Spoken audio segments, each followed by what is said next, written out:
1506 में फ्रैंकफर्ट में एक वाकया पेश आया। एक ताजिर 800 गोल्डन सिक्के खो देता है। एक राहगीर बढ़ई इत्तिफाकन उस ताजिर का बटुआ पाता है।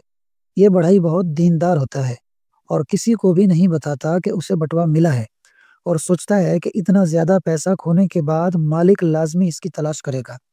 अगले दिन बढ़ई गिरजा घर जाता है।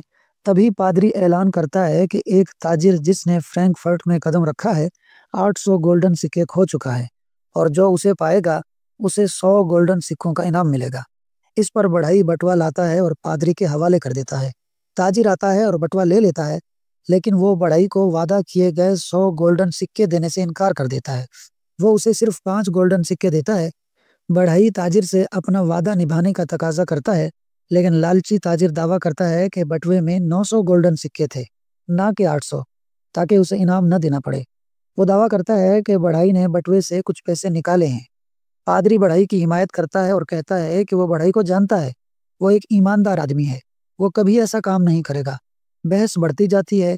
पादरी ताजिर और बढ़ई को फ्रैंकफर्ट के अदालती महल में ले जाता है।